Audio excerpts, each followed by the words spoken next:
காலையில் 7 மணிக்கெல்லாம் சார் செம்ம ஜாலி மூடோட ஸ்கூலுக்கு கிளம்பிட்டாரு. ஏன்னா இன்னைக்கு ஸ்கூல்ல இருந்து டூர் கூட்டு போறாங்க. காலையில் 7 மணிக்கு எழுப்பினா கூட எந்திரிக்காத பையன் இன்னைக்கு காலையில் 6 மணிக்கு எந்திரிச்சிட்டு அம்மா எப்போமா ஸ்கூலுக்கு போகிறதுன்னு கேட்டுட்டு இருக்கான். பிரேக்ஃபாஸ்ட் மட்டும்தான், லஞ்ச் அங்கேயே ப்ரொவைட் பண்ணிடுவாங்க. காலையில் ஒரு 7 மணி போலவே ஸ்கூலுக்கு வந்துடணும்னு சொல்லிட்டாங்க. அதனால 6 o'clock போலவே எழுந்திரிச்சு தேவையான திங்ஸ் எல்லாமே பேக் பண்ணியாச்சு.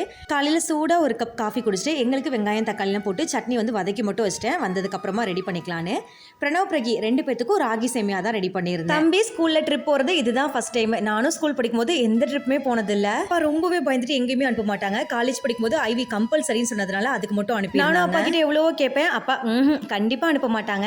அதே மாதிரி தம்பியும் ஃபீல் பண்ணக்கூடாதுன்னு தைரியமாக அனுப்பி வச்சிட்டோம். ஃப்ரெண்ட்ஸுங்களுக்கும் சேர்த்து எக்ஸ்ட்ராவாக ஸ்நாக்ஸ் கேட்டிருந்தான். எல்லாமே பேக் பண்ணிட்டு ஒரு 7:15 போலலாம் ஸ்கூலுக்கு கிளம்பிட்டோம். பஸ்ல ஏறும்போது பார்க்கணும், எல்லாரோட முகத்துலயும் அவ்வளோ சந்தோஷம். பாட்டெல்லாம் போட்டுட்டு செம்ம குஷியா கிளம்பிட்டாங்க.